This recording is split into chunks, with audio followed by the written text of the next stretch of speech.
Hello guys, तो मैं लेकर आ गई हूँ आपके लिए न्यू मूवी एक्सप्लेनेशन। अगर आपको मेरी एक्सप्लेनेशन अच्छी लगती है तो वीडियो को लाइक, शेयर और कमेंट जरूर करें और चैनल पर नए हैं तो चैनल को सब्सक्राइब जरूर कर लें।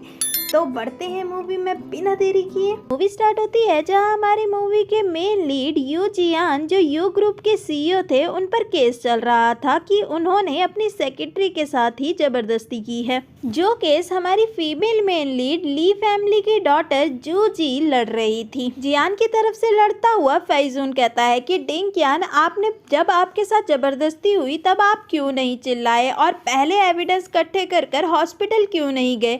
इंसिडेंट के बाद आप 3 दिन लगातार कसिनो जाकर एंटरटेन हुए और इस टाइम पर आपने एक भी बार किसी को इन्फॉर्म करना जरूरी नहीं समझा और अचानक से आप एलिगेशन लगा रहे हैं। तो सेक्रेटरी कहती है कि वह मेरे बॉस हैं, उन्होंने मुझे किसी को बताने के लिए मना किया था और जब मैं उन्हें होटल छोड़ने गई थी तब उन्होंने अचानक से मेरे साथ जबरदस्ती की। क्या ये रेप नहीं है? ये सब नौटंकी देखकर जियान को तो बहुत हंसी आ रही थी। पूरा केस सुनने के बाद जज अपनी जजमेंट सुनाता है कि लैक ऑफ एविडेंस की वजह से जियान बेगुनाह साबित होता है और उसे बाइज्जत बरी किया जाता है। जूजी जा रही थी तभी उसे एक कॉल आता है और वह फौरन हॉस्पिटल पहुंच जाती है जहां उसकी बेस्ट फ्रेंड तांग युंग थी, जिसने सेम उसी के जैसी प्लास्टिक सर्जरी करवाई थी। जूजी उससे पूछती है, तुमने अचानक से अब्रॉड जाने का डिसीजन क्यों लिया? तांग्योंग कहती है कि फिल्म जल्दी स्टार्ट होने वाली है, मुझे अब्रॉड जाकर जल्द से जल्द इसे सेटल करवाना है। तो जूही कहती है कि तुम पूरे 1 साल से इस प्लास्टिक सर्जरी को करवा रही हो, अब तुम बिल्कुल मेरे जैसी दिखती हो, अब तुम्हें और ज़्यादा क्या चाहिए? तांग्योंग कहती है कि नहीं, अभी इसमें बहुत ज़्यादा इम्प्रूवमेंट की ज़रूरत है, पर तुम प्लीज़ मेरा एक छोटा सा काम कर लो, तुम प्लीज़ मेरे बदले मेरे प्यार से शादी कर लो। तुम्हें पता है हमारी सोसाइटी में ऐसी अपॉर्चुनिटी बहुत कम मिलती है जिसमें हम अपने प्यार से शादी कर सकते हैं, हम दोनों बिल्कुल सेम ही हैं तो हमें कोई प्रॉब्लम नहीं आएगी। जूजी उसे मना करती है कि मेरे पास पहले ही बॉयफ्रेंड है, पर तांग्योंग उसे मना लेती है और कहती है कि मैं जल्दी अब्रॉड से वापस आ जाऊंगी तो मैं अपनी जगह वापस ले लूंगी क्योंकि मैं उससे बहुत ज्यादा प्यार करती हूँ। जूजी मान जाती है। शादी के दिन जैसे ही जूजी जियान को वहां पर देखती है, वह तो हैरान होते हुए सोचने लगती है कि तांग्योंग इस गधे से कैसे प्यार कर सकती है। वह मना करने ही वाली थी तभी जियान मुस्कुराते हुए उसका हाथ पकड़ लेता है और उसे रिंग पहना देता है। जूजी तो बेचारी कुछ कह ही नहीं पाती क्योंकि उसे अपनी बेस्ट फ्रेंड की बातें जो याद आ जाती है। जूजी खुद को ताने दे रही थी कि मैंने तांग्योंग से इतनी जल्दी प्रॉमिस क्यों कर दिया और उससे पहले ये क्यों नहीं पूछा कि उसका जो पार्टनर है वो कौन है, मुझे क्या पता था कि वो वही कुत्ता है। तभी जियान बाहर से वॉशरूम खटखटाते हुए कहता है कि आप जल्दी आ जाओ, मुझे भी वॉशरूम यूज़ करना है। जूजी चिढ़ती हुई कहती है कि आ रही हूँ और खुद से कहती है कि मैंने भी अच्छे से तैयारी कर रखी है कि तुम मुझे हाथ ना लगा पाओ। जैसे ही जूजी बाहर निकलती है तो जियान उसे जाने नहीं देता और उसे पकड़कर कहता है कि तुमने वॉशरूम में बहुत टाइम लगाया है, लगता है तुमने मेरे लिए बहुत अच्छा सरप्राइज लग रखा है। जूजी सोचने लगती है कि इससे क्या ही उम्मीद की जाए और उसे कहने लगती है कि तुम वॉशरूम यूज़ करना चाहते थे ना, तो जाओ यहाँ से। और वहाँ से जाने लगती है तो जियान उसे पकड़ लेता है और कहने लगता है कि अब मेरा वॉशरूम यूज़ करने का मन नहीं है और उसे गोद में उठाकर बेड पर ले जाता है, जहाँ पता लगता है कि जियान पहले से ही जूजी को पसंद करता था। जियान जूजी के करीब जाने लगता है जिससे जूजी थोड़ा सा अनकंफर्टेबल हो जाती है और कुछ बोलने ही वाली थी तभी जियान कहता है, अच्छा मेंस्ट्रुएशन? तो जूजी हाँ कहती है तो जियान कहता है कि ये तो बहुत ख़राब बात है, अब मुझे कुछ दिन वेट करना पड़ेगा और उसे दूर हटते हुए कहता है कि ठीक है, तब तक तुम थोड़ा एनर्जी कंज्यूम कर लो जिससे तुम मुझे बर्दाश्त कर पाओ, और वहाँ से चला जाता है। जूजी तो फिर से उसे गालियाँ ही देने लगती हैं। दोनों ग्रैंडमा के घर पहुंचते हैं तो जियान जूही का हाथ पकड़ लेता है और उसे कहने लगता है कि हम शादी के बाद पहली बार ग्रैंडमा से मिलने आए हैं तो तुम कोऑपरेट करो। जैसे ही जूही ग्रैंडमा को देखती है वह फौरन जियान का हाथ छोड़ देती है। जियान बेचारा तो अपना हाथ ही देखता रह जाता है। ग्रैंडमा उसका हालचाल पूछती है और उसे कहने लगती है कि तुम पहले से भी बहुत ज़्यादा सुंदर हो गई हो और उसे एक नेकलेस गिफ्ट देती है। ग्रैंडमा जूही को नेकलेस पहनाने लगती है तभी उनकी नज़र उसके नेक पर पड़ती है और वह याद करते हुए कहती है कि तुम्हारे तो गले पर एक मॉल हुआ करता था जिसे मैंने बर्थ मार्क समझ लिया था। जिसे सुनकर जूजी तो हकलाने लगती है और सोचने लगती है कि मैं तो काम के चक्कर में मॉल बनाना ही भूल गई। अब क्या होगा, अब शादी के 2 दिन बाद ही मैं पकड़ी जाऊंगी, अब मैं क्या करूं। तभी जियान कहता है कि कुछ साल पहले इसका एक्सीडेंट हुआ था और नेक का ऑपरेशन हुआ था, शायद उसी के बीच में मॉल की सर्जरी हो गई होगी। जूजी सोचने लगती है कि ये मेरा साथ क्यों दे रहा है। तभी ग्रैंड माँ कहती है कि तुम इसका अच्छे से ख्याल रखना। जियान प्यार जताते हुए कहने लगता है कि अब हम बच्चे के बारे में सोच रहे हैं। जूजी हल्के से कहती है कि हमारे बीच में ये बात कब हुई थी। तो जियान कहता है कि क्या तुम दोबारा से मॉल की बात करवाना चाहती हो। जूजी सोचती है कि अगर मैंने प्रॉमिस नहीं किया होता मैं तब बताती इसे, और ग्रैंडमा की तरफ मुस्कुराती हुई कहती है कि हाँ हम सोच रहे हैं। जियान कहता है कि मैं इसका अच्छे से ख्याल रखूंगा। ग्रैंडमा कहने लगती है कि क्यों ना तुम यहीं पर रहो, मैं तुम्हारा बेड अरेंज करवा देती हूँ। जूजी सोचने लगती है कि आज से मुझे इसी के साथ बेड पर सोना पड़ेगा। नहीं नहीं, जियान तो मुस्कुराते हुए हाँ कह देता है। जूजी सोचती हुई वॉशरूम से बाहर आती है कि अब तो वो सो ही गया होगा। तभी पीछे से जियान आ जाता है, जिसे अचानक से देखकर वह डर जाती है और दोनों बेड पर गिर जाते हैं, जिससे जियान की ड्रेस भी खुल जाती है। जियान जूजी को चिढ़ाते हुए कहता है तो मेरी वाइफ मुझे बिना कपड़ों के देखना पसंद करती है। जूजी एम्बैरस हो जाती है। जियान कहने लगता है कि मैंने तुम्हारी आज मदद की है तो तुम्हें भी मेरी मदद करनी चाहिए, क्या तुम कुछ कन्फेस करना चाहती हो। और ये कहकर वह उसके करीब जाने लगता है। तभी जूजी जोर से जियान को धक्का देती है और कहती है कि मैं नहीं चाहती थी कि ग्रैंडमा को बुरा लगे।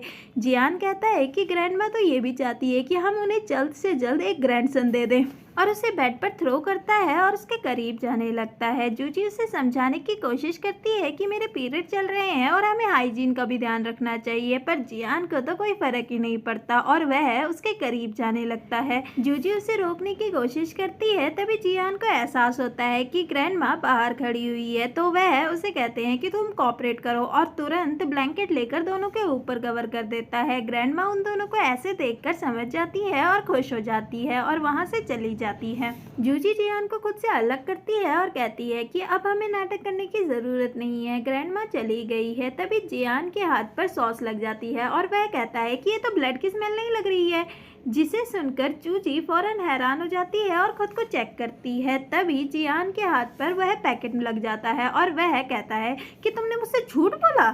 जूजी कहती है कि अभी मैं इन सब के लिए रेडी नहीं थी। जियान कहता है कि तो तुम मुझे बोल सकती थी, और वहाँ से गुस्से में चले जाता है। तभी जूजी को तांगयुंग का कॉल आता है और वह उससे बात करने लगती है और उसके बारे में पूछने लगती है तुम इतनी कमज़ोर क्यों लग रही हो। तो तांगयुंग झूठ बोल देती है कि कुछ दिनों से मेरी नींद पूरी नहीं हुई है, इसी वजह से शायद मैं ऐसी दिख रही हूँ। जूजी उससे कहती है कि तुम इस जैसे इंसान से कैसे प्यार कर सकती हो, तुम्हें पता है ये कैसा इंसान है। तभी तांगयुंग कहती है कि मैं बचपन से ही इससे बहुत प्यार करती हूँ। तभी वहाँ पर जियान आ जाता है और जूजी फौरन फ़ोन रख देती है। जियान उससे पूछता है तो जूजी कहती है कि ये प्राइवेट है। जियान उससे कहने लगता है कि फ़ोन दिखाओ मुझे, या तुम्हारा कोई बाहर चक्कर चल रहा है। जूजी उसे फ़ोन पकड़ा देती है और सोचने लगती है कि शुक्र है तांगयुंग की हिस्ट्री मैंने डिलीट कर दी थी। जियान लास्ट कॉल मिला देता है, जो कि उसकी डॉक्टर फ्रेंड को मिल जाता है, और वह उठाते हुए कहती है कि क्या तुम्हें कोई और न्यूट्रिशन के बारे में भी जानना है क्या। जूजी हंसते हुए उससे फ़ोन ले लेती है और कहती है कि नहीं नहीं मुझे कुछ नहीं जानना, और कॉल कट कर देती है। और जियान की तरफ देखते हुए कहने लगती है कि कोई और आदमी के साथ चक्कर। जियान तो एम्बैरेस होकर वहाँ से चला जाता है। जूजी शी जिन जियायुन को सब कुछ बता देती है, जो उसकी वही डॉक्टर फ्रेंड थी। वह हैरान होती हुई कहती है क्या तुम तायुंग के लिए उसके सब्स्टिट्यूट बनी हो। जूजी कहती है कि तुम धीरे बोलो, तायुंग एक स्टार है और बचपन से ही वह मेरे साथ रही है। बचपन से ही मैंने उसकी मदद की है और इवन मैंने करियर में भी उसकी मदद की है। जिन कहती है कि तो तुम उसकी शादी में भी मदद करोगी। जूजी कहती है कि मैं उसी के बारे में तुमसे बात करना चाहती हूँ। जियान मेरे करीब आना चाहता है, अब मैं क्या करूँ। जिन कहती है कि वो तुम मुझ पर छोड़ दो, मैं उसे ऐसे डरा दूंगी जिससे वह तुम्हारे पास आने से भी डरे, आखिर मैं एक डॉक्टर हूँ। जूजी घर जा रही थी तभी उसकी मॉम का मैसेज आता है कि मैं 100 बार तुम्हें कॉल कर चुकी हूँ, तुम जल्द से जल्द मुझे ब्लैक लिस्ट से हटाओ, मुझे तुमसे बात करनी है वरना मैं तुम्हें छोड़ूंगी नहीं। पर वह इस मैसेज को इग्नोर कर देती है। अब क्यों इग्नोर करती है ये हमें आगे पता चलता है। तभी डिलीवरी वाले का कॉल आता है और वह उसे बताता है कि आपकी डिलीवरी आ चुकी है, आप जल्द घर आ जाइए। तो जूजी घर जाने लगती है। जूजी की मॉम जूमू बाहर बैनर लगाकर हड़ताल में बैठी हुई थी कि मेरी बेटी को गरीबी पसंद नहीं है, इस वजह से उसने अपनी मॉम को अब्यूज कर कर यहाँ से छोड़कर चली गई है। ये देखकर आने जाने वाले सभी लोग उसकी बेटी पर कमेंट कर रहे थे। तभी जूजी वहाँ आकर उसे देख लेती है। उसकी मॉम उसे पकड़ लेती है और कहने लगती है कि इतने दिनों से तुम कहाँ थी, मैंने तुम्हें कितनी ज्यादा कॉल की है और तुम कॉल भी नहीं उठा रही थी। जूजी उससे झूठ बोल देती है कि मैं बिजनेस ट्रिप पे गई थी और उसे उठाने लगती है। जुमू कहने लगती है कि तुम जल्द से जल्द मुझे 5 लाख रुपए दे दो, तुम्हारा भाई जेल में है और मुझे उसके कंपनसेशन के लिए पैसे चाहिए। तो जूजी कहती है कि मैं एक वर्किंग वूमेन हूँ, मैं इतने पैसे कहाँ से लाऊं, मैं मंथली सैलरी तुम्हें दे देती हूँ, इतने पैसे मेरे पास कहाँ से आएंगे। जुमू कहने लगती है कि हमें यू ग्रुप को कंपनसेट करना है, तो तुम यू ग्रुप जाओ और उनके बॉस को जाकर कंपनसेशन सेटलमेंट दो और मैंने इसमें साइन कर दिया है। जूजी सोचने लगती है कि यू ग्रुप तो जियान का है। जुमू उसे ये कहकर मना कर देती है कि मेरे पास कंपनसेशन मनी बिल्कुल भी नहीं है, मैंने उसे हर बार बचाया है, फिर भी वह दूसरी लड़ाई में फंस जाता है, इस बार मेरे पास कुछ भी नहीं है और वहां से जाने लगती है। तभी जुमू मदर कार्ड खेलने लगती है कि और चिल्लाने लगती है कि ये कितनी ज़्यादा हार्टलेस है, इसकी मॉम और भाई प्रॉब्लम में है और ये ऐसे जा रही है, इसे अपनी मॉम और भाई की पड़ी ही नहीं है, मैंने इसे जन्म दिया है, पैदा किया है और पाला है और ये ऐसे कर रही है। वहाँ खड़े सभी लोग जूजी को ही गलत समझने लगते हैं और उसकी फोटो क्लिक कर कर इंटरनेट पे डाल देते हैं। वहीं ये न्यूज़ जियान तक भी पहुंच जाती है और वह फौरन जूजी को कॉल करता है और उसे अपने पास बुलाता है। जुमू कहने लगती है क्या तुम्हारी शादी हो गई है? जूजी मना करती है तो जुमू जबरदस्ती उसका पर्स खोलकर उसका वेडिंग सर्टिफिकेट देख लेती है और चिल्लाने लगती है कि तुमने चुपचाप शादी कर ली और वह इंसान कौन है और उसे बोलो कि हमारे लिए गिफ्ट मनी लेकर आए। वाह क्या बात है, अभी भी पैसों की पड़ी है। जूजी कहती है कि ये मेरा नहीं है, तांग्योंग का है, उसने मुझे अपने पास रखने के लिए कहा है। जुमू फौरन चेक करती है और हैरान हो जाती है। जूजी उसे लेकर वहाँ से चली जाती है तो जुमू उसका पीछा करने लगती है कि कुछ तो गड़बड़ है। जूजी जियान से मिलती है और अचानक से बुलाने का कारण पूछती है तो जियान कहता है ग्रैंडमा चाहती है कि हमें हॉट स्प्रिंग जाना चाहिए और उन्हें कंपनी देनी चाहिए। जूजी हैरान हो जाती है और सोचने लगती है बस इतना ही काम था, मुझे लगा पता नहीं क्या ही बात हो गई। जूजी मान जाती है तो जियान बड़े ही प्यार से उसके लिए कार का दरवाज़ा खोलते हुए कहता है कि बैठिए प्रिंसेस। जूजी हैरान होते हुए उससे कहने लगती है कि अब ये किसने सिखाया तुम्हें? जियान कहता है कि लड़कियों को यही तो पसंद आता है। जूजी अजीब तरीके से उसे देखते हुए कहती है कि वेयर्ड और कार में बैठ जाती है। ग्रैंडमा जूजी को स्विम सूट देती है हॉट स्प्रिंग में पहनने के लिए। तभी वह जुमू से टकरा जाती है जो वहाँ पर काम करती है। जैसे ही जुमू जूजी को देखती है तो वह वहाँ से भाग जाती है। जूजी अपने स्विम सूट को देख रही थी जो बहुत ज्यादा उसे अजीब लग रहा था और वह सोच रही थी कि अब मुझे ये पहनना पड़ेगा। जूजी जियान के पास पहुँचती है तो जियान उससे कहने लगता है कि तुम इतना कवर वाली हो। तो जूजी कहती है कि मुझे ठंड लग रही है। जियान उसे खुद के करीब खींच लेता है और कहता है कि पानी ठंडा नहीं हो रहा है। तभी उसकी नज़र उसके थाई पर पड़ती है जिसमें कुछ निशान बने हुए थे और वह उससे पूछता है कि ये क्या है। जूजी कहती है कि ये HIV इन्फेक्शन है। जियान कहता है कि ये तो सेक्सुअल डिजीज है ना। फ्लैशबैक दिखाया जाता है जहाँ पर जिन उसके थाई पर निशान बना रही थी। जूजी सोचने लगती है कि शुक्र है मैंने पहले ही बनवा लिया था, अब ये पनौती मेरे पास नहीं आएगा और उससे दूर हटते हुए कहती है कि अब तुम मुझसे पसंद नहीं करोगे ना। जियान कहता है कि जब हमारा प्री मैरिटल एग्जामिनेशन हुआ था तब तो तुम बिल्कुल ठीक थी। जूजी कहने लगती है कि ये शादी के बाद हुआ। तो जियान कहने लगता है कि तुम्हें पता है इस पेपर से पूरी बॉडी अच्छे से साफ हो जाती है। जूजी टेंशन में आ जाती है कि पता नहीं ये मार्क वाटरप्रूफ है भी या नहीं। जूजी उसे डालने की कोशिश करती है पर जियान उसका पैर उठाकर उसकी थाई को अच्छे से साफ कर देता है। पता नहीं कैसा प्लान बनाती है जो हमेशा पकड़ी जाती है।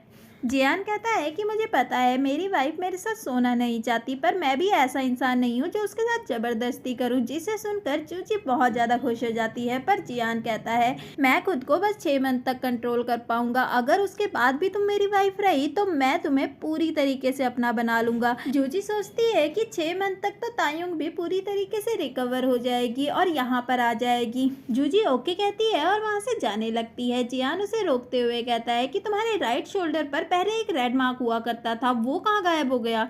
जूजी ने तो पहले ही उसकी तैयारी कर रखी थी और उसे पेपर दिखाते हुए कहती है कि एक फिल्म में मुझे बिकनी पहननी थी, तो डायरेक्टर ने मुझे सजेशन किया कि तुम सर्जरी करवा लो, तो मैंने करवा ली, तुम इसे अच्छे से पढ़ लो और मैं चलती हूँ। और वहाँ से जाने लगती है। तभी जियान कहता है कि इसमें तो कमर लिखा हुआ है, तो वह कहती है कि कमर की भी करवाई थी और वहाँ से चली जाती है। जूजी बाथरूम में थी, तभी वहाँ पर जुमू आ जाती है और उसे डांटते हुए कहने लगती है कि बाहर जो भी तुम उस आदमी से बात कर रही थी मैंने सब सुना, तुम तायुंग होने का नाटक कैसे कर सकती हो, तुम बेवकूफ हो क्या। जूजी कहती है कि तायुंग और मेरे बीच की बात है। जुमू कहती है कि ठीक है और उसे कंपनसेशन लेटर देती हुई कहती है कि तुम्हारा भाई अभी तक जेल में है, तुम इसमें उससे साइन करवा लेना। जूजी ये कहकर मना कर देती है कि इससे तो उसे पता चल जाएगा कि मैं कौन हूँ। जुमू उसे धमकाने लगती है कि अगर तुमने मेरा ये काम नहीं किया तो मैं बाहर जाकर सबको बता दूंगी। तभी ग्रैंडमा वहाँ आ जाती है और जुमू उससे कहने लगती है कि मैं तुम्हारी हेल्प करूंगी। ग्रैंडमा को थोड़ा अजीब लगता है तो वह उससे कारण पूछते हैं कि तुम यहाँ पर क्या कर रही हो। तो जुमू कहती है कि ये मेरी मदद करने यहाँ पर आई थी क्योंकि मेरे बैक में थोड़ा दर्द हो रहा था। ग्रैंडमा तो खुश हो जाती है कि ऐसे ये सबकी मदद करती है। जूजी रूम में जाती है और बेड को देखते हुए सोचती है कि मैं एक ही बेड में इस इंसान के साथ नहीं सो सकती, जिसने अपनी ही सेक्रेटरी को नहीं छोड़ा वो मुझे क्या छोड़ेगा, और वहाँ से चली जाती है। जियान वॉशरूम में जाता है और तभी उसकी नजर बाथटब पर जाती है जिसमें कोई लेटा हुआ था और वह डर के मारे चिल्लाने लगता है। वह इंसान उसके करीब आता है और लाइट ऑन करता है। जियान जूजी को देखकर एम्बैरेस हो जाता है और उससे पूछने लगता है कि तुम यहाँ पर क्या कर रही थी। तो जूजी कहती है कि मैं बात ले रही थी। जियान उससे पूछता है कि तुम ऐसे बात लेती हो और वहाँ से बाहर चले जाता है। जियान जमीन पर टॉवल बिछाता है और जूजी के पास आकर कहता है कि तुम यहाँ पर सो जाओ और खुद बेड पर लेट जाता है। जूजी गुस्से में बाहर आती है और उसे बेड से खड़े करते हुए कहती है कि तुम कैसे इंसान हो जो लड़के को जमीन पर बैठाओगे। एक जेंटलमैन हमेशा लड़की को बेड पर सुलाता है। जियान कहता है कि मैं एक ऑर्डिनरी पर्सन हूँ और तुम बेड पर सो सकती हो, पर तुम्हें मेरे साथ सोना होगा। जिसे सुनकर जूजी गुस्से में उसका कॉलर छोड़ती है और खुद जाकर जमीन पर लेट जाती है। जुमू जूजी को मैसेज करती है कि आज जेल की डेडलाइन है, अगर तुमने कंपनसेशन लेटर में साइन नहीं करवाया तो मैं यू फैमिली के घर पहुंच जाऊंगी और उन्हें सब कुछ सच सच बता दूंगी। जूजी चुपके से जियान के स्टडी रूम में जाती है और स्टैंप लेकर पेपर पर लगा देती है। तभी वहां पर जियान आ जाता है जिसे देखकर जूजी डर जाती है, पर जियान फुल ड्रंक था और उसका पैर फिसलता है और वह जूजी के ऊपर गिर जाता है। जूजी उसे रूम पर ले जाती है और जुमू को कॉल कर बोलती है कि सेटलमेंट तैयार है। शाओफेन जेल से वापस आ जाता है जिसे देखकर जुमू बहुत ज्यादा खुश हो जाती है। हाँ, तरक्की जो कर आया है। जुम्मो जूजी के बारे में बताने लगती है और उसे ताने देने लगती है कि उसने एक रिच इंसान से शादी कर ली है और मैंने उससे कुछ पैसे मांग लिए तो उसने देने से भी इनकार कर दिया। शाओफेन कहता है कि आप दीदी को परेशान मत किया करो, वो पहले ही हमारे लिए बहुत कुछ करती है। तो जुम्मो कहने लगती है कि तुम इतना ज्यादा चिंता क्यों ले रहे हो, वो तुम्हारी सगी बहन नहीं है। तुम्हारी सगी बहन को तो मैंने पैदा होते ही जूजी की फैमिली से एक्सचेंज कर दिया था क्योंकि वह बहुत ज्यादा रिच थे। शाओफेन कहता है कि आप उसे ढूंढेंगे कैसे। तो जुमू कहती है कि तुम्हारी सिस्टर के नेक पर एक ट्रायंगुलर बर्थ मार्क है जो बहुत ज्यादा रेयर है, तो हम उसे आसानी से ढूंढ लेंगे और उससे कुछ पैसे मांग लेंगे क्योंकि वह तो बहुत ज्यादा अमीर है। शाओफेंग बहुत ज्यादा खुश हो जाता है और कहने लगता है कि मेरी गर्लफ्रेंड भी मुझसे यही कह रही थी कि मैं एक घर ले लूंगा तो वो मुझसे शादी कर लेगी। मैं उससे जल्द से जल्द शादी करना चाहता हूँ। अपने बेटे की शादी की बात सुनकर जुमू खुश हो जाती है कि मुझे भी जल्द से जल्द नाती पोते मिल जाएंगे और अब प्लान बनाने लगती है कि जूजी से पैसे कैसे निकलवाए जाए। वह ग्रैंडपा के रूम में जाती है जिससे जूजी बहुत ज्यादा प्यार करती है और उनकी मेडिसिन चेंज करती है। शाओफेन उसे रोकने की कोशिश करती है कि बहुत पहले से ग्रैंडपा ही हमारा ख्याल रख रहे हैं। जुमो उसे ये कहकर चुप करवा देती है कि क्या तुम शादी नहीं करना चाहते या तुम्हारे पास घर खरीदने के लिए पैसे हैं, इससे जल्द से जल्द जूजी हमें पैसे दे देगी। जूजी कहीं जा रही थी तभी जियान उसे रोकते हुए कहता है कि क्या तुमने मेरे स्टडी रूम से कुछ चुराया है। जूजी मना करती है तो जियान उसके करीब जाते हुए कहता है कि सर्वेंट ने तुम्हें खुद देखा है तो सच सच मुझे बता दो वरना। जूजी हिचकिचाती हुई उससे पूछती है कि वरना क्या। जियान उसके और ज्यादा करीब जाने लगता है। तभी वहां पर जियान की बचपन की फ्रेंड केके आ जाती है। जियान उससे पूछता है कि तुम यहाँ पर क्या कर रही हो। केके कहती है कि मैं आज ही अब्रॉड से आई हूँ और मुझे तुम्हारी शादी में भी आने का मौका नहीं मिला और जूजी को अपना इंट्रो देती है। जियान बताता है कि ये ली ग्रुप ग्रुप के प्रेसिडेंट की बेटी है और मेयर की ग्रैंड डॉटर। जूजी उसे बैठने के लिए कहती है तो वह तो जियान से चिपक कर बैठ जाती है। जूजी की नजर उसके नेक पर पड़ती है जिसमें रेक्टेंगुलर बर्थ मार्क था, जहां हमें पता लगता है कि यह चुमू की असली बेटी है। केके जियान को ब्रांडेड टाई गिफ्ट करती है और उसे चिपकने लगती है। जूजी सोचने लगती है कि इसकी कीमत तो 6 डिजिट से कम नहीं होगी, ये तो कितनी अमीर है। तभी जूजी को कॉल आता है और वह वहां से चली जाती है। जूजी को हॉस्पिटल से जिन का कॉल था, जो उसे बताती है कि वाइसीरम के पेरेंट्स का एक्सीडेंट हो चुका है, जो उसका बॉयफ्रेंड है। जूजी फौरन हॉस्पिटल के लिए निकलती है, जिसे देखकर केके उससे कहने लगती है कि लगता है इसका बाहर किसी से चक्कर चल रहा है, तुम्हें इस पर ध्यान देना चाहिए। जो सुनकर जियान गुस्से में उससे कहने लगता है कि तुम खुद पर ध्यान दो, उस पर नहीं। केके कहने लगती है कि मैं तो मजाक कर रही थी, इसमें तुम्हारा ही नुकसान है अगर तुम इस बात को सीरियस ले रहे थे। तो जियान उसी की मेडिसिन उसी को खिलाते हुए कहता है कि कल से तुम्हें मेरे घर आने की ज़रूरत नहीं है, जिसे सुनकर केके थोड़ा एम्बैरस हो जाती है और कहने लगती है कि मैं तुम्हारी बचपन की दोस्त हूँ, तुम मेरे साथ ऐसा कैसे कर सकते हो। तो जियान कहता है कि मैं तो मजाक कर रहा था, अब तुम्हारा ही इसमें नुकसान है अगर तुम इस बात को सीरियस लेती हो, और वहां से चला जाता है। केके को बहुत गुस्सा आता है और वह कहने लगती है कि उस बीच के चक्कर में तुम मुझे ऐसे ट्रीट कर रहे हो, मैं उसे छोड़ूंगी नहीं। जूजी जिन के पास पहुंचती है और वह उसे बताती है कि वाइसीरम के पेरेंट्स का एक्सीडेंट हो गया है और उनकी सर्जरी के लिए हमें 70,000 युआन की जरूरत पड़ेगी, तुम फौरन अब्रॉड से उसे बुला लो। जूजी उसे पैसे ट्रांसफर करती है और फौरन सर्जरी स्टार्ट करने के लिए कहती है। तो जिन उस पर भड़क जाती है और कहने लगती है कि तुम पैसे क्यों दे रही हो, वह उसके पेरेंट्स है, खुद तो वह अब्रॉड में बैठा हुआ है और सारा एक्सपेंस तुम उसका उठा रही हो, इवन टिकट का पैसा भी तुमने ही दिया है। जूजी कहने लगती है कि वह मेरा बॉयफ्रेंड है, मैं उसके लिए और उसकी फैमिली के लिए इतना तो कर ही सकती हूँ, मैं उसे टेंशन में नहीं देखना चाहती, वो अभी पढ़ रहा है। जिन उस पर गुस्सा होने लगती है, तभी वह फोन पर देखती है कि वाइसीरम वापस आ गया है। वह जूजी को बताती है। जूजी क्लब पहुंच जाती है, जहां वह देखती है कि उसका बॉयफ्रेंड एक मोटी अमीर लड़की का कहना मान रहा था कुछ पैसों के लिए। मोटी उसे पैसे ऑफर करते हुए कहती है कि अगर आज की रात तुम मेरे साथ बिताओगे तो ये सारे पैसे तुम्हारे हो जाएंगे। तो सीरम फौरन मान जाता है। ये देखकर जूजी को बहुत बुरा लगता है और वह अंदर आ जाती है और कहने लगती है कि तुम तो अब्रॉड थे, तो यहाँ क्या कर रहे हो, तुम कुछ पैसों के लिए इस लेडी के साथ सोने के लिए तैयार हो गए हो। मोटी पूछने लगती है कि ये कौन है, तो सीरम उससे झूठ बोल देता है कि ये लड़की मेरे पीछे पड़ी हुई है, मैं इसे कितनी बार मना कर चुका हूँ पर इसे कोई भी शर्म नहीं है। जूजी उसे गुस्से में कहने लगती है कि मैंने तुम्हें अब्रॉड भेजा, तुम्हारे लिए पैसे इन्वेस्ट किए, तुम्हारी फैमिली का ख्याल रखा और तुम ऐसा कर रहे हो। तुमने मुझसे कहा था कि मैं तुम्हारा वेट करूं, जैसे ही तुम अब्रॉड से वापस आओगे तो हम शादी कर लेंगे। सीरम उस लड़की के सामने जूजी को ही झूठा और लालची कहने लगता है। लेडी अपने आदमियों से कहकर उसे बाहर फेंकवा देती है और उसके कपड़े भी खोलने के लिए कहती है। आदमी ऐसा ही करने लगते हैं, तभी वहां पर मिस्टर ली आ जाते हैं, जिसे देखकर लेडी डर जाती है और माफी मांगने लगती है। मिस्टर ली कहने लगते हैं कि तुम्हें इस लेडी से माफी मांगनी चाहिए। लेडी माफी मांगने लगती है तो जूजी उन्हें माफ नहीं करती, जिससे सीरम भी बहुत ज्यादा डर जाता है। मिस्टर ली दोनों को ही सिटी से हमेशा हमेशा के लिए बाहर निकलवा देते हैं। जूजी मिस्टर ली को थैंक यू कहती है तो मिस्टर ली कहते हैं कि तुम मिस्टर यू की न्यूली वेडेड वाइफ हो ना। जूजी हाँ कहती है तो मिस्टर ली बताते हैं कि मैं केके का फादर हूँ। तभी वहाँ पर जिन भी आ जाती है और जूजी उन्हें बताती है कि इन्होंने मेरी जान बचाई है। जिन उन्हें थैंक यू कहती है, इतने में केके भी वहाँ पर आ जाती है और जैसे ही वह उनको देखती है वह छुप कर उनकी बातें सुनने लगती है। मिस्टर ली उनसे इजाजत लेकर वहाँ से चले जाते हैं। असिस्टेंट उनसे पूछता है कि आप कभी भी इतनी आसानी से किसी की हेल्प नहीं करते, तो आज क्यों। मिस्टर ली कहते हैं कि वह लड़की बिल्कुल मेरी वाइफ की तरह लगती है जब वह यंग हुआ करती थी। जूजी जिन को सब कुछ बता देती है और दोनों वहां से चले जाते हैं। केके ये सुनकर हैरान हो जाती है और सोचने लगती है कि वह औरत तांग्यूं को जूजी क्यों कह रही थी, क्या ये कुछ छुपा रहे हैं, और किसी को कॉल कर सारी इन्फॉर्मेशन निकालने के लिए कहती है। जूजी ब्रेकअप की वजह से बहुत ज़्यादा दुखी थी और फुल ड्रंक होने के बावजूद भी और ज़्यादा पी रही थी। जिन उसे रोकती हुई कहती है कि तुम सिरम के चक्कर में क्यों पड़ी हो, तुम तो 10 और आदमी ढूंढ सकती हो। जूजी नशे की हालत में कहने लगती है कि हाँ, मैं बेस्ट 10 आदमी ढूंढूंगी। तभी वहाँ पर जियान आ जाता है और जूजी को पकड़ लेता है। जिन सोचने लगती है कि कहीं इसने कुछ सुना तो नहीं। जियान जिन से इजाज़त मांगता है और जूजी को उठाकर ले जाता है। जियान जूजी को घर लेकर आता है। जूजी उससे कहने लगती है कि कौन हो तुम, कितनी ज़्यादा हैंडसम हो, मेरा आदमी तो नहीं रहा। जियान उससे कहने लगता है कि तुम अपने हस्बैंड को इतनी जल्दी मारना चाहती हो। जूजी तो जियान को फुल परेशान कर देती है।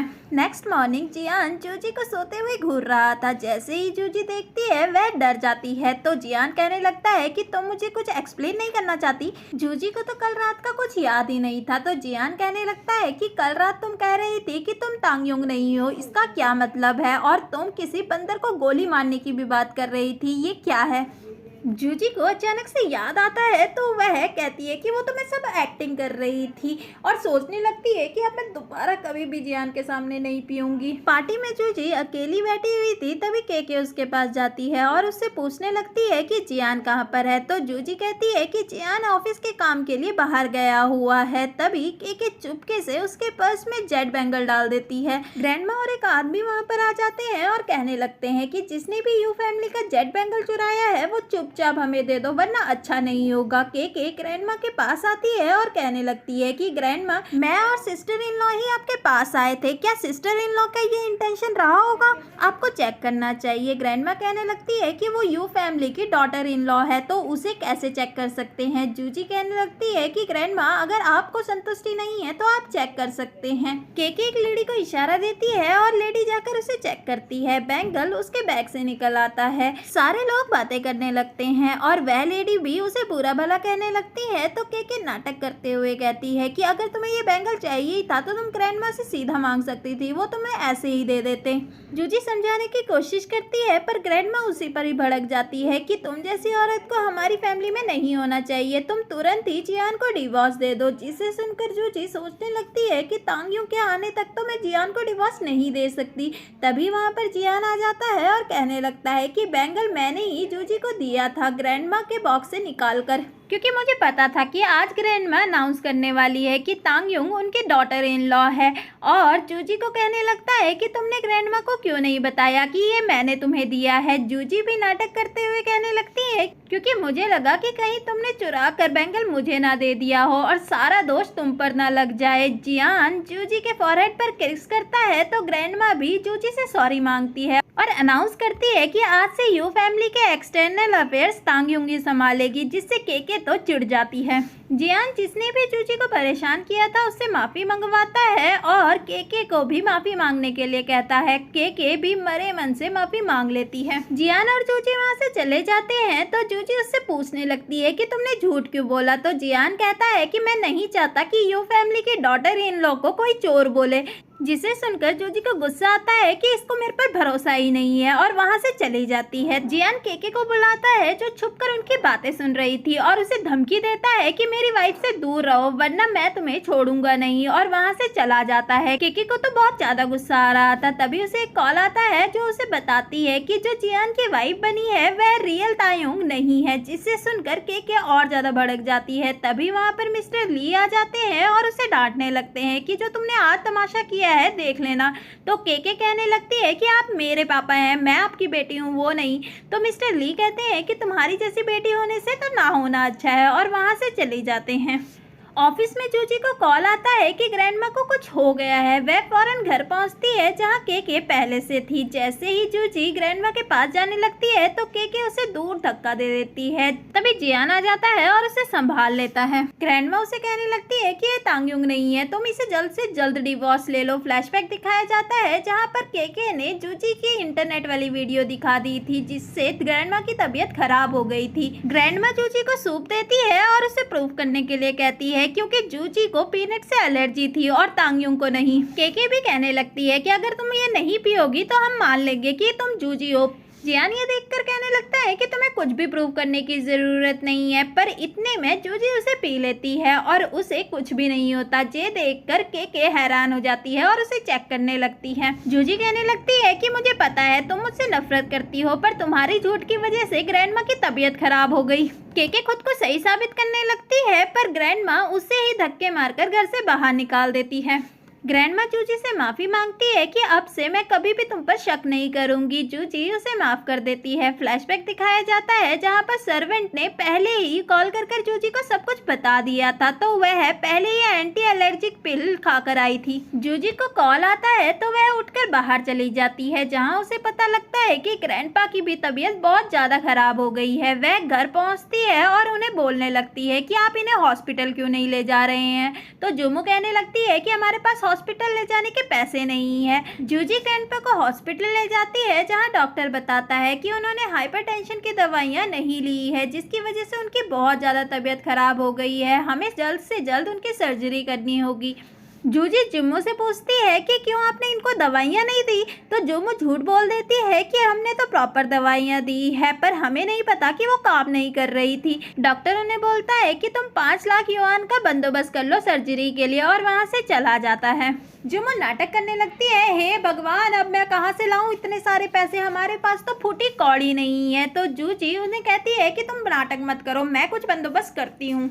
जूजी पैसों के बारे में ही सोच रही थी, तभी वह एक नर्स से टकरा जाती है, जो उसे डांटने लगती है कि तुम आंख देख के नहीं चल रही हो क्या, ये मिस्टर ली की डॉटर के लिए है और तुम ऐसे टकराती फिर रही हो, ये पता है कितना महंगा है। और उसे डांट पीट के वहाँ से चली जाती है। जूजी जुम्मू के पास जाती है तो जुम्मू उससे कहने लगती है कि पैसों का बंदोबस्त हो गया क्या। जूजी कहने लगती है कि पैसे हैं जो पेड़ पे नहीं लगे हैं कि तोड़ कर लेके आऊँ, इतनी जल्दी कैसे बंदोबस्त होगा। तो जुम्मू कहने लगती है कि तुम तो रिच मैन की वाइफ हो, तो तुम तो उससे पैसे ले ही सकती हो। तो जूजी कहती है कि मैं ऐसा नहीं कर सकती। तो जुम्मू उसका हाथ का कंगन निकाल लेती है और कहने लगती है कि जब तुम्हारे पैसों का बंदोबस्त हो जाएगा तो तुम आ जाना और मुझसे ये ले जाना। जूजी यही सोच रही थी कि मैं तांगयोंग से क्या पैसे मांग लूं, तभी उसे एजेंसी से कॉल आता है और वह बताता है कि आपको एक कंपनी लीगल एडवाइजरी के तौर पर हायर करना चाहती है और बहुत ज़्यादा सैलरी दे रही है। जूजी कंपनी के बारे में पूछने लगती है तो एजेंसी को भी उसकी इन्फॉर्मेशन नहीं थी। तो एजेंसी कहने लगती है कि मैंने आपकी कल की मीटिंग रख दी है, तो आप वहाँ पर जाकर उनसे मिल लीजिएगा। जूजी हाँ कह देती है और बहुत खुश हो जाती है। जूजी प्रेसिडेंट से मिलने जाती है और जैसे ही जियान को वहाँ पर देखती है वह हैरान हो जाती है। जियान उसे पहचान नहीं पाता और कहने लगता है कि लास्ट टाइम हम कोर्ट में मिले थे। तो जूजी कहने लगती है कि आप ऐसे इंसान को अपना लीगल एडवाइज़र क्यों बनाना चाहते हैं जो अपना केस हार गई थी। तो जियान कहता है कि वो केस अलग था। जियान कहने लगता है कि आप थोड़े अलग लग रहे हो। तो जूजी कहती है कि हाँ, मैंने अपना हेयर स्टाइल चेंज किया है। तो जियान कहता है कि तुम थोड़ी बहुत मेरी वाइफ की तरह दिख रही हो। जूजी अनजान बनते हुए उसकी वाइफ के बारे में पूछने लगता है तो जियान कहता है कि तुम ही तो हो, जिसे सुनकर जूजी हैरान हो जाती है। तो जियान उससे कहता है कि मजाक कर रहा हूँ। जियान उसे लीगल एडवाइजरी के फाइल देता है तो जूजी उसे पढ़ने लगती है। जियान उसे बताता है कि मैं 5 लाख युआन तुम्हें पे करूंगा एज अ सैलरी के तौर पर। जूजी सोचने लगती है कि ये तो सेम अमाउंट है जो मुझे ग्रैंडपा की सर्जरी के लिए पे करना है, और वह तुरंत हाँ कह देती है। जूजी ने हॉस्पिटल का बिल पे कर दिया था और वह ग्रैंडपा से मिलने जाती है तो ग्रैंडपा कहते हैं कि अब मैं बुढ़ा हो गया हूँ, तुम्हें अपने पैसे अपने लिए बचाने चाहिए। तभी वहाँ पर जुम्मू आ जाती है जो उस पर गुस्सा हो जाती है कि तुम्हें पहले बिल पे नहीं करना चाहिए था, पहले मुझे ट्रांसफ़र करना चाहिए था। जूजी कहने लगती है कि क्या अगर मैं तुम्हें पैसे दे देती तो तुम क्या बिल पे कर देती। तो जुम्मू उसे सुनाने लगती है कि इतने सालों से मैं घर संभाल रही हूँ, तुम्हारे ग्रैंडपा को संभाल रही हूँ, सब कुछ आराम से देख रही हूँ, तो तुम ऐसा कैसे बोल सकती हो। ग्रैंडपा उसे कहने लगते हैं कि तुम इसे मत डांटो, पैसे कमाने आसान नहीं होते। जुम्मू गुस्से में वहाँ से चली जाती है। जुम्मू डॉक्टर के पास जाती है और उनसे पैसे वापस मांगती है। तो डॉक्टर उन्हें समझाने की कोशिश करता है कि ग्रैंडपा की तबीयत बहुत ज़्यादा ख़राब है, उन्हें सर्जरी की बहुत ज़्यादा ज़रूरत है। तो जुम्मू कहती है कि नहीं, उनकी तबीयत अब ठीक हो गई है और उनसे रिफंड मांगती है। तो डॉक्टर मान जाता है। जुम्मू बहुत ज़्यादा खुश हो जाती है कि मैं अब अपने बेटे के लिए घर ले पाऊँगी। कितनी बेशरम है यार। हॉस्पिटल में केके भी एडमिट थी जो फायर प्लेस में बेहोश हो गई थी। केके कहने लगती है कि मॉम को मेरी कितनी ज़्यादा चिंता होती है, मैं उनको कितनी बार कह चुकी हूँ कि अब मैं ठीक हूँ, पर वह मुझसे बहुत ज़्यादा प्यार करती है। तभी वह जुम्मू से टकरा जाती है और जुम्मू उसके नेक पर बर्थ मार्क देख लेती है और कहने लगती है कि मैंने तुम्हें ढूंढ लिया, मैं तुम्हारी मॉम हूँ। केकी उसे खुद से दूर करती है और कहने लगती है कि तुम टीचर मुझे अपनी बेटी कह रही हो, और नर्स कहने लगती है कि ये ली फैमिली की एल्डर डॉटर है, तुम ऐसा कैसे कह सकती हो। तो जुम कहती है कि तुम्हारे नेक पर रेक्टेंगुलर बर्थ मार्क है जो कि मेरी बेटी में था और मैंने ही तुम्हें एक्सचेंज किया था। केकी कहने लगती है कि ऐसे बर्थ मार्क तो कितने के गले में होगा, मैं तो मेयर की बेटी हूँ, और नर्स को उसे वहाँ से ले जाने के लिए कहती है। नर्स वहाँ से जुमू को ले जाती है। केके तो कंफ्यूज ही हो जाती है। जूजी खुशी खुशी घर पहुंचती है तो ग्रैंडमा वहां पर आई हुई थी और वह कल के लिए उससे सॉरी मांगने लगती है। तभी उनकी नज़र उसके हाथ पर पड़ जाती है और वह कहने लगती है कि तुमने बैंगल क्यों नहीं पहना। जूजी झूठ कह देती है कि मुझे डर था कि कहीं वह गुम ना हो जाए। तो ग्रैंडमा कहती है कि तुम उसे मत उतारा करो, वह बड़ों का आशीर्वाद है तो तुम्हें हमेशा उसे पहन कर रखना चाहिए। जियान भी यही कहता है कि अगर ग्रैंडमा चाहती है तो तुम्हें पहन कर रखना चाहिए, आगे सब कुछ मैं संभाल लूंगा। जूजी सोचने लगती है कि मुझे जल्द से जल्द मॉम से वो बैंगल मांगना पड़ेगा। डिनर टेबल पर ग्रैंडमा जियान को शक्ति बढ़ाने का सूप देती है। जियान उसे जूजी को दे देता है। ग्रैंडमा कहने लगती है कि इसे तुम्हें पीने की ज़रूरत है, तुम्हारी वाइफ भी कह रही थी कि तुम्हारा परफॉर्मेंस बिल्कुल भी अच्छा नहीं है। फ्लैशबैक दिखाया जाता है जहां पर ग्रैंडमा जूजी से पूछती है कि तुम्हारी शादी को बहुत टाइम हो गया है, अभी तक कोई भी गुड न्यूज़ नहीं मिली। जूजी को कोई ना कोई बहाना बनाना था, इस वजह से वह कह देती है कि जियान बेड पर बिल्कुल भी अच्छा नहीं है, जिससे ग्रैंडमा उससे कहने लगती है कि उसके ग्रैंडपा तो बहुत अच्छे थे पर मुझे ही उसकी शक्ति को बढ़ाने के लिए कुछ करना पड़ेगा। जूजी उसे सूप वापस देती हुई कहती है कि ग्रैंडमा इतनी प्यार से बोल रही है तो तुम्हें पी लेना चाहिए। ग्रैंडमा भी नाटक करने लगती है कि मेरा एक ही पोता है, वो भी मुझे पोता नहीं देगा तो क्या होगा। तो जियान उसे पी लेता है और जूजी की तरफ देखते हुए उसके पास आता है और कहने लगता है कि चलो हम जल्द से जल्द ग्रैंडमा की इच्छा पूरी कर देते हैं और उनको एक ग्रैंडसन दे देते हैं, और उसे जबरदस्ती बेडरूम की तरफ ले जाता है।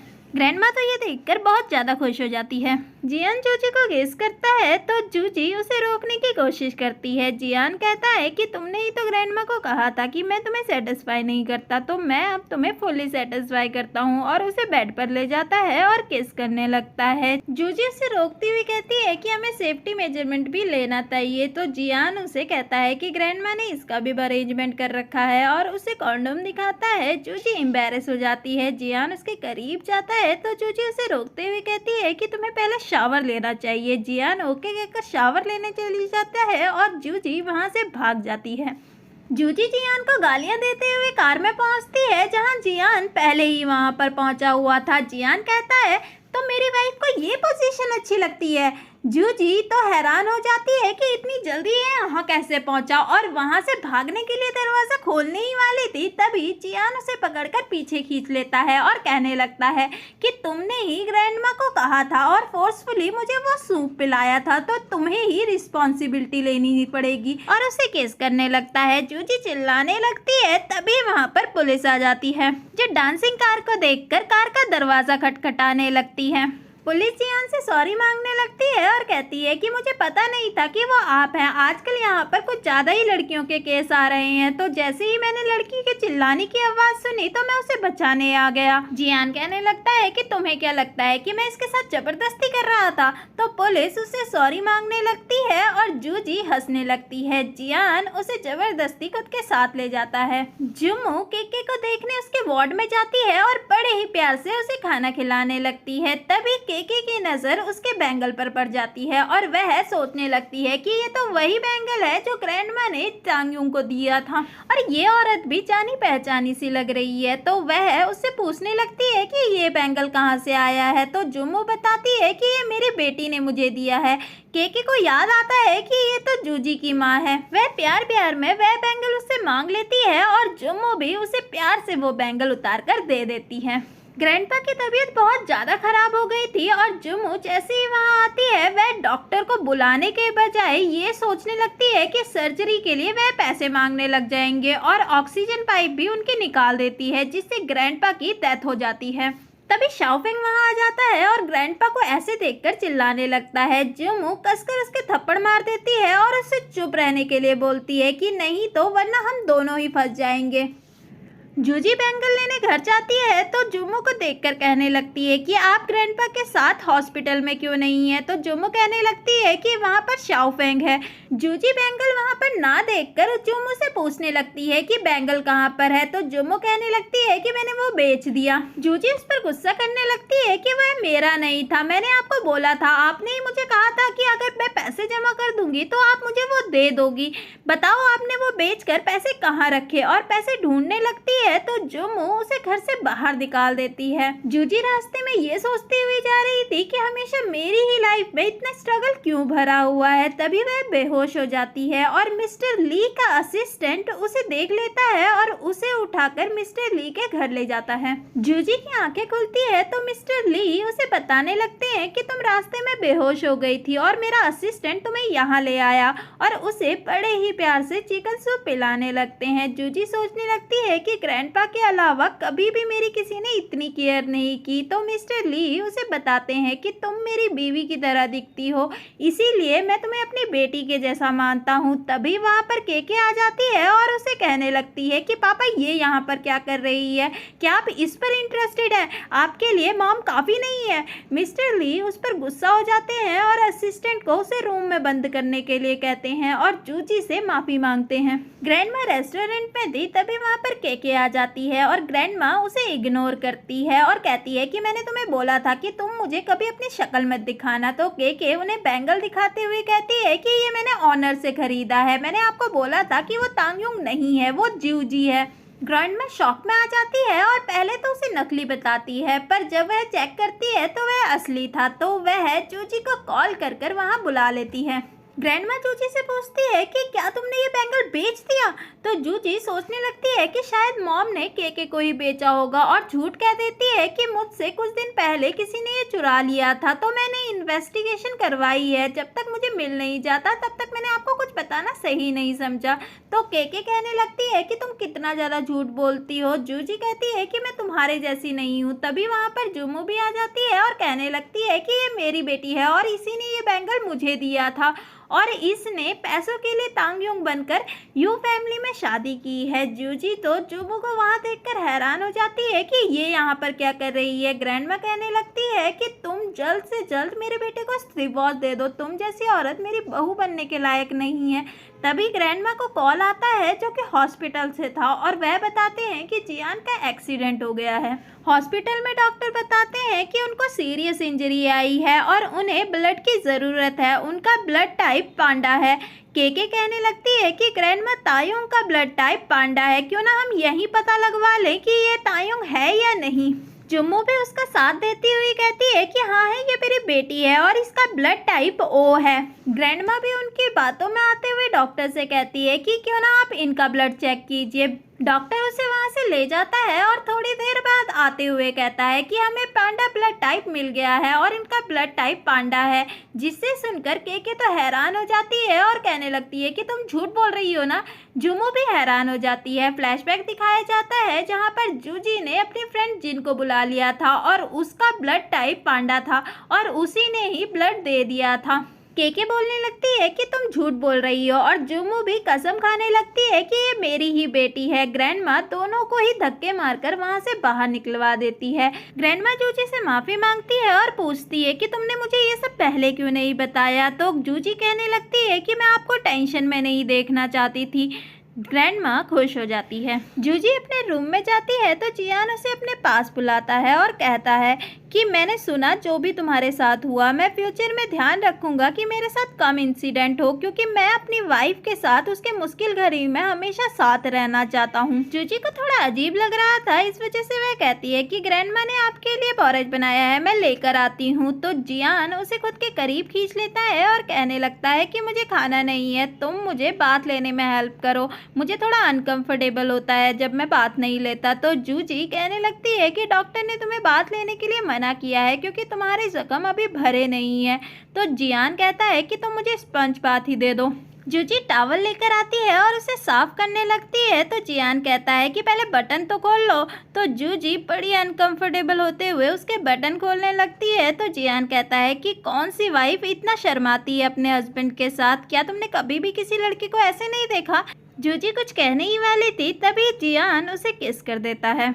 ग्रैंडमा जियान को देखने आती है तो जियान ऑफिस के लिए तैयार था। ग्रैंडमा उसे समझाती है कि तुम्हें कुछ दिन रेस्ट करना चाहिए। जियान कहता है कि मेरा ऑफिस का भी बहुत कुछ मुझे संभालना है, तो ग्रैंडमा ओके कहकर उसका कोट लेने उसके रूम में चली जाती है। जैसे ही जूजी को याद आता है वह फौरन कहती है कि ग्रैंडमा हमारे रूम में नहीं जानी चाहिए, तो जियान कहता है कि इसमें हमारे रूम में शेमफुल क्या है। जैसे ही जियान को याद आता है वह भी परेशान हो जाता है। ग्रैंडमा दोनों की क्लास लगा रही थी कि तुम पति पत्नी होकर अलग अलग कैसे सो सकते हो।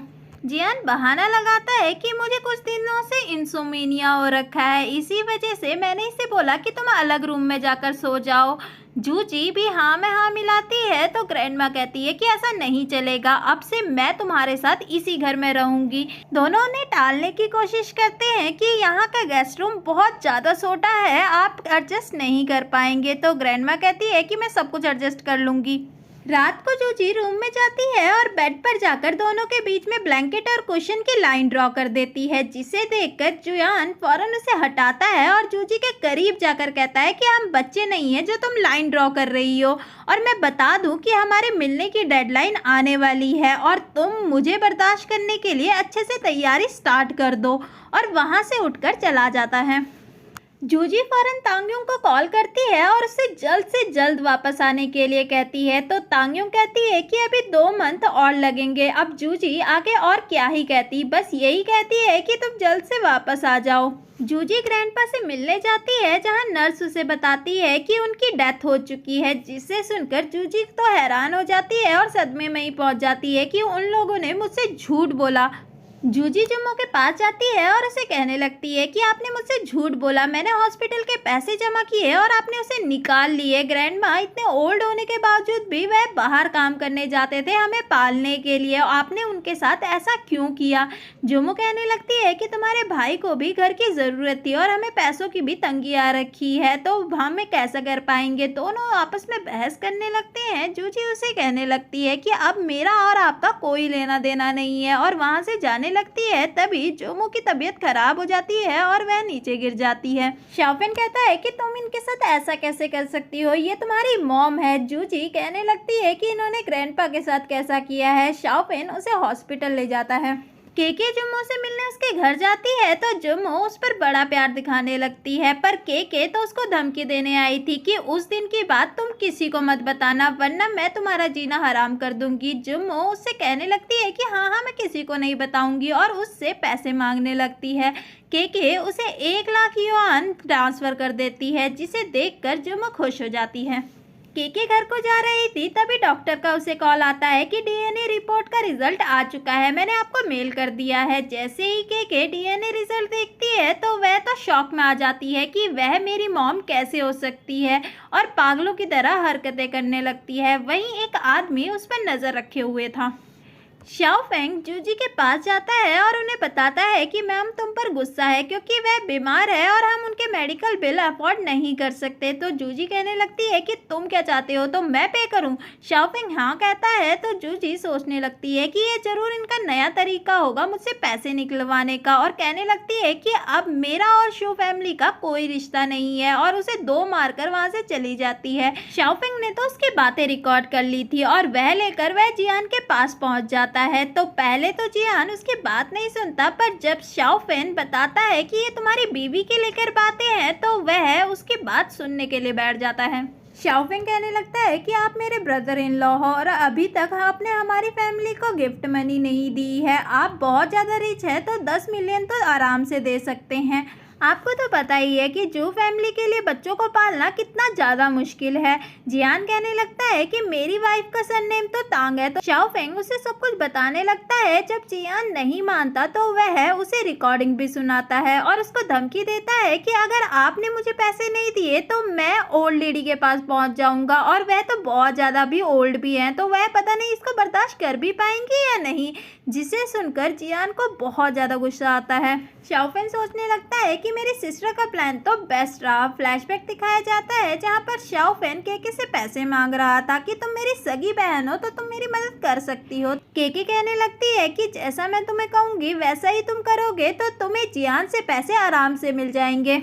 असिस्टेंट मिस्टर ली को आकर बताता है कि जिसको आपने लेडी के पीछे लगाया था उसने बताया है कि लेडी ने किसी का पैटर्निटी टेस्ट करवाया था और उसका रिजल्ट देखकर वह रोने और चिल्लाने लगी कि ऐसा कैसे हो सकता है। जूजी घर पहुंचती है तो देखती है कि जियान ने उसके लिए खाना तैयार करवाया था। जूजी बैठती है तो देखती है कि पीनट का उसने सूप बनवाया है, जिसे देखकर वह सोचने लगती है क्या जियान को मुझ पर शक हो गया है। आज तो मैंने एंटी एलर्जिक पिल भी नहीं खाए हैं और वो मेरे पास भी नहीं है। जूजी उसका शक दूर करने के लिए उसे एक बाउल में ले लेती है और उसे खाने लगती है तो जियान उसे देखकर सोचने लगता है क्या तुम अभी भी मुझसे झूठ बोलोगी, मुझे सच सच नहीं बताओगी। जियान तुरंत उसे ऐसे देखकर रोक देता है और खाने के लिए मना कर देता है। जूजी थोड़ा एम्बैरस हो जाती है और स्क्रिप्ट पढ़ने के बहाने देकर वहां से चली जाती है और बाथरूम जाकर वॉमिट कर देती है। सोचने लगती है कि अगर मैं वॉमिट नहीं करती तो मेरे रैशेस पड़ जाते। जूजी रूम में जाती है तो जियान पढ़ाई का बहाना कर कर बाहर चला जाता है। नेक्स्ट डे भी जियान जूजी को इग्नोर करता है और जैसे ही जूजी खाना खाने आती है जियान वहां से चला जाता है। ग्रैंडमा को ये देखकर अजीब लगता है तो वह जूजी से पूछती है कि जियान तुमसे नाराज है। जूजी नहीं कहती है तो ग्रैंडमा कहती है कि कल पूरी रात उसने स्टडी रूम में बिताई। अगर तुम्हारे बीच में लड़ाई हो रखी है तो ये हस्बैंड वाइफ के बीच में नॉर्मल है। अगर तुम उसे मनाना चाहती हो तो तुम उसके लिए अच्छा सा खाना बना कर ले जाओ, वह तुम्हारी बात तुरंत मान जाएगा। और ये वाइफ्स की एक ट्रिक है हस्बैंड को जल्दी मनाने की। सर्वेंट आकर केके को बताती है कि मिस्टर ली ने आपके रूम से बाल मंगवाए हैं, जिसे सुनकर वह टेंशन में आ जाती है और एक फौरन कॉल करती है।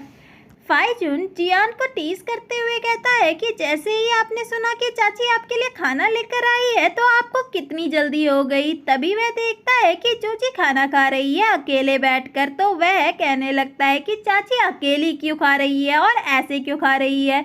जियान सोचने लगता है कि क्या तुम मुझसे इतनी नफरत करती हो जो मुझसे खाना भी शेयर नहीं करना चाहती। फाइजुन कहने लगता है कि चाची ऐसे क्यों खा रही है कि जैसे उनको जबरदस्ती किसी ने खिला रखा है, वो अभी वॉमिट कर देगी, क्या वह प्रेग्नेंट है। जियान जोर से उसके एक मुक्का मारता है। केके हॉस्पिटल में शाओफेन से जूजी का बाल मंगवाती है पर शाओफेन बदले में उससे पैसे मांगने लगता है तो केके कहती है कि कल ही तो तुम्हें पैसे दिलवाए थे। तो शाओफेन कहता है कि उसने तो मुझे 3 ही मिलियन दिए थे और वो मैंने खर्च कर दिए। तो केके कहती है कि क्या तुम गैम्बलिंग में फंस गए, मेरे पास इतने पैसे नहीं है। दोनों के बीच में बहस होने लग जाती है। उसी हॉस्पिटल में ग्रैंडमा भी अपने चेकअप के लिए आई थी तो ग्रैंडमा नर्स से कहती है कि अभी थोड़ी देर में मेरी डॉटर इन लॉ आने वाली है। तभी वह उनकी लड़ाई की आवाज़ सुन लेती है तो ग्रैंडमा नर्स को भेज देती है और खुद लड़ाई सुनने चली जाती है। ग्रैंडमा उनकी सारी बातें सुन लेती है। तभी केके को कुछ एहसास होता है और वह फौरन शाओफेन को वहां से भगा देती है और ग्रैंडमा के पास पहुंच जाती है और उन्हें स्टेयर से धक्का दे देती है। केके ग्रैंडमा के फोन से जूजी को कॉल लगाती है और जूजी वहां से बोलती है कि मैं बस आ ही रही हूँ स्टेयर्स के रास्ते। उसके बाद ग्रैंडमा के फोन से ही केके जियान को मैसेज करती है कि हॉस्पिटल के 5th फ्लोर के स्टेयर्स पे आकर मुझे मिलो। तो जियान ओके कहता है। केके खुश होकर वहां से चली जाती है। जूजी वहां पर आती है और ग्रैंडमा को ऐसे देखकर टेंशन में आ जाती है। तभी वहां पर जियान भी आ जाता है। ग्रैंडमा ओटी में थी और केके नाटक करते हुए कहने लगती है और ग्रैंडमा के हालचाल पूछने लगती है और सारा दोष जूजी पर लगाने लगती है कि जरूर ग्रैंडमा को पता चल गया होगा इसके बारे में कि ये तांगयुंग नहीं है, इसी वजह से इसने उन्हें स्टेज से धक्का मारकर नीचे गिर दिया। फाइजिन आकर बताता है कि लास्ट कॉल ग्रैंडमा ने चाची को की थी और एक्सीडेंट और कॉल का टाइम एक ही है, जिससे सुनकर जियान एक्सप्लेनेशन जूजी से मांगने लगता है। तो जूजी कहती है कि मैंने ऐसा कुछ नहीं किया, ग्रैंडमा ने खुद मुझे कॉल करके यहाँ पर बुलाया था। तभी उसे याद आता है कि जब मैंने उन्हें कॉल किया था तब ग्रैंडमा ने कुछ भी नहीं बोला था। जियान उस पर विश्वास नहीं करता और उसे खुद से डिवोर्स लेने के लिए कहता है। जूजी सोचने लगती है कि तांगयुंग अब आने वाली है, अब वह आकर क्या देखेगी और सारा ब्लेम मुझ पर लगाने लग जाएगी। जो भी मैंने अभी तक कुछ किया है वह सब बेकार हो जाएगी। वह जियान को समझाने की कोशिश करती है पर जियान उसे वहां से ले जाने के लिए कहता है तो फाइजुन उसे वहां से ले जाता है। फाइजुन उसे समझाता है कि अंकल अभी गुस्से में है, अगर आप उनके पास ज़्यादा ऐसे बात करेंगे तो आपका रिश्ता और ज़्यादा खराब हो जाएगा। जूजी उसे कहने लगती है कि कोई तरीका नहीं है जिससे हम डिवोर्स टाल सके। तो फाइजुन कहने लगता है कि अंकल ने अगर डिसाइड कर लिया तो वह किसी की नहीं सुनते। जूजी परेशान हो जाती है। जूजी ड्रिंक करते हुए जिन को अपनी परेशानी बता रही थी तो जिन कहती है कि तुम चिंता मत करो, अभी तक तुम सिविल कोर्ट नहीं गए हो, कोई ना कोई रास्ता निकल आएगा। जूजी दुखी होकर फुल ड्रिंक हो चुकी थी। जिन न्यूज़ देखती है कि एक फेक तायोंग पब्लिक में घूम रही है और लोगों को बेवकूफ़ बना रही है। शायद असली तायोंग मर चुकी है या इसी ने मारी है। यह एक बिजनेसमैन को भी फेक तायोंग बनकर फंसा रही है। जिन ये देखकर हैरान हो जाती है और जूजी को उठाने की कोशिश करती है कि तुम्हारा पर्दा फास्ट हो चुका है, पर जूजी उठती ही नहीं है। वहीं दूसरी तरफ जियान भी दुखी होकर पी रहा था और कह रहा था कि मैं उससे कितने लंबे समय से प्यार करता हूँ और हमारा एक होना बहुत ज़्यादा मुश्किल था, फिर भी मैंने उससे शादी की और वो एक बार मुझे ये नहीं बता पाई। तभी वहाँ पर केके आ जाती है और वह जियान की चिंता दिखाते हुए कहने लगती है कि आपने इतनी ज़्यादा क्यों पी ली, चलो मैं आपको घर ले जाती हूँ। फाइजुन कहने लगता है कि नहीं मैं ले जाऊँगा और उठाकर ले जाने लगता है। तभी उसका कॉल आ जाता है और केके कहने लगती है कि अगर तुम्हें ज़रूरी है तो तुम जा सकते हो, मैं इन्हें ले जाऊँगी। फाइजुन वहाँ से चला जाता है और केके खुश हो जाती है कि आज तो तुम मेरे हो ही जाओगे। केके जियान को होटल रूम में ले आती है और उसके कपड़े खोलने लगती है। तभी शाओफेन का उसे कॉल आता है। शाओफेन उसे कहता है कि मुझे बचाओ, नहीं तो ये लोग मुझे मार देंगे। तो केके कहने लगती है कि मैं कुछ नहीं कर रही हूँ। तो शाओफेन उसको धमकी देता है कि अगर तुमने मुझे बचाया नहीं तो मैं तुम्हारी फैमिली को जाकर सब कुछ बता दूंगा। केके को उसकी बात माननी पड़ती है और वह वहाँ से चली जाती है। जिन जूजी को होटल रूम में ले आती है तभी वह कार्ड नीचे ही भूल गई थी। वह उसे वहीं रुकने के लिए कहती है और कार्ड लेने के लिए चली जाती है। जूजी नशे की हालत में जियान के रूम में बढ़ जाती है और जियान के साथ सो जाती है और उसके साथ इंटीमेट हो जाती है। मिस्टर ली ने जूजी की न्यूज़ सप्रेस कर दी थी क्योंकि जिन का उन्हें कॉल आया था और सारी फोटोज़ भी डिलीट कर दी थी। असिस्टेंट पैटर्निटी टेस्ट की रिपोर्ट दिखाता है जिसमें केके उन्हीं की बेटी थी और मिस्टर ली कहने लगते हैं कि शायद मुझे ही कोई गलतफहमी हुई होगी। असिस्टेंट कहता है तो आगे क्या करना है, आपने लेडी पर नज़र रखनी है या नहीं? तो मिस्टर ली कहते हैं कि हाँ नज़र रखनी है क्योंकि उसका कोई भरोसा नहीं है कि वो कब गड़बड़ कर दे। जूजी उठती है और जियान को अपने पास देखकर हैरान हो जाती है और चुपचाप वहाँ से निकलने लगती है। तभी जियान उसे रोक लेता है और कहने लगता है कि मुझे हमेशा से पता था कि तुम जूजी हो, पर मैं चाहता था कि तुम मुझे खुद अपनी सच्चाई बताओ। जूजी कहती है कि ठीक है अगर तुम्हें पता है, पर मैं तुम्हारे रास्ते में अब कभी नहीं आऊँगी और कल जो हुआ वो बस एक एक्सीडेंट था। और वहाँ से जाने लगती है तो जियान उसे पकड़ कर कहता है उससे पहले तुमने जो मुझसे लिया है उसे तो पे कर जाओ, मुझे एक बेबी दो, मेरी ग्रैंडमा को हमेशा से हमसे एक बेबी चाहिए था। तो जूजी कहने लगती है कि मैंने ग्रैंडमा को नुकसान नहीं पहुँचाया है, मैं खुद को इनोसेंट साबित कर रहूँगी। तो जियान कहता है कि ठीक है, पर तब तक तुम्हें मेरे साथ रहना पड़ेगा और मेरा कहना मानना पड़ेगा। जूजी जा रही थी तभी उसे जिन का कॉल आता है और वह बताती है कि कल रात तुम एक्सपोज होने वाली थी और न्यूज़ की कटिंग भेजती है। जूजी कहने लगती है कि इसमें ऐसा क्यों लिखा है कि तायुंग की डेथ हो गई है। तो जिन कहती है कि शायद वह ध्यान अट्रैक्ट करने के लिए लिखा था और तुम्हें फंसाने के लिए, पर मिस्टर ली ने सब कुछ संभाल लिया। दोनों बातें कर ही रहे थे तभी जूजी देखती है कि शाओफेन और केके एक साथ बैठे हुए हैं। वह सोचने लगती है कि ये दोनों एक साथ क्या कर रहे हैं। शाओफेन केके से पैसे मांग रहा था और जब केके मना करती है तो शाओफेन कहने लगता है कि तुम मेरी सगी बहन हो, अगर तुम मुझे पैसे नहीं दोगी तो मैं सब कुछ जाकर तुम्हारी फैमिली को बता दूंगा कि तुम्हारी फैमिली की सगी बेटी जूजी है, ना कि तुम हो। तुम्हें बचपन में ही मॉम ने एक्सचेंज कर दिया था जूजी के साथ। जूजी ये सब सुन लेती है और वहाँ से चली जाती है। केके शाओफेन को थप्पड़ मार देती है और उसको धमकी देती है कि अगर तुमने मुझसे ज्यादा बोला तो मैं तुम्हें पुलिस के हवाले कर दूंगी और वहाँ से चली जाती है। जूजी ग्रैंडमा को स्पंज बाथ दे रही थी तभी वह देखती है कि ग्रैंडमा के हाथ में कुछ है और वह चेक करती है तो वह केके के ड्रेस का एक मोती था, जिससे वह समझ जाती है कि ये सब केके ने किया है।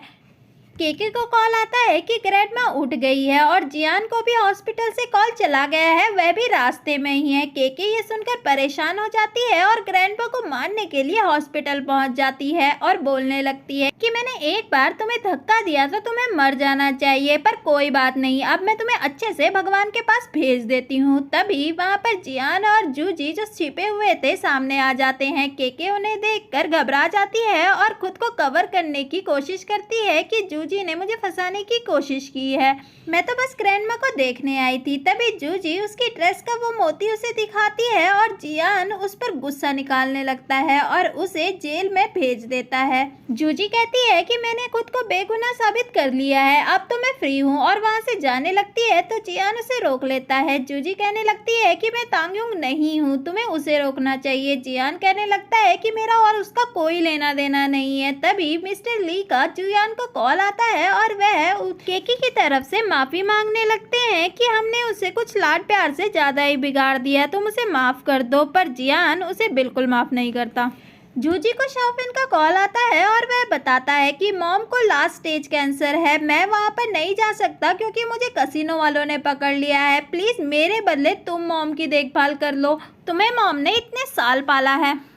जूजी जुम्मो के पास जाती है तो जुम्मो कहने लगती है कि मुझे यकीन नहीं था कि तुम मुझसे मिलने आओगी, और उससे माफ़ी मांगने लगती है जो भी उसने कुछ किया, और अपनी मदर का फ़र्ज अच्छे से ना निभाने के लिए भी उससे माफ़ी मांगने लगती है और कहने लगती है कि मैंने सब कुछ ठीक कर दिया है। जूजी वह बहुत ज़्यादा दुखी हो जाती है और जुम्मो भी बहुत ज़्यादा रोने लगती है। जूजी बाहर जाती है और देखती है कि मिस्टर ली वहाँ पर आए हुए हैं। वह कहने लगते हैं कि डैड ने फाइनली तुम्हें ढूंढ लिया है। जूजी सोचने लगती है कि शायद ये सब मॉम ने ही इन्हें बताया होगा। तभी वह कह रही थी कि मैंने सब कुछ ठीक कर दिया। मिस्टर ली कहने लगते हैं कि तुमने जो कुछ भी इतने सालों से सफ़र किया है उसका दुगना मैं तुम्हें दूंगा। दोनों खुश हो जाते हैं और आपस में गले लग जाते हैं। जूजी जियान के पास जाती है तो जियान उससे कहने लगता है कि प्लीज़ मेरे पास वापस आ जाओ। तो जूजी कहती है कि तुम्हारी शादी तांगयुंग से हुई थी। तो जियान कहता है मेरा और उसका कभी कोई लेना देना नहीं था, और तायोंग की रिकॉर्डिंग सुनाता है जिसमें तायोंग बताती है कि जब तुम इस रिकॉर्डिंग को सुन रही होगी तब शायद मैं इस दुनिया को छोड़कर जा चुकी होंगी, और जियान तुमसे बहुत ज़्यादा प्यार करता है और बहुत लंबे समय से प्यार करता है। जियान और मेरी शादी फेक थी, उसने मुझसे कभी प्यार ही नहीं किया, और जब मुझे पता लगा कि मेरे पास बहुत कम समय है तो मैंने उसकी मदद की तुम्हारे करीब आने के लिए। तुम दोनों हमेशा खुश रहो और एक दूसरे से बहुत प्यार करो। जूजी ये सब सुनकर रोने लगती है कि ये सब तुम दोनों का प्लान था, पर वो तो कह रही थी कि ऑपरेशन के बाद वो वापस आ जाएगी।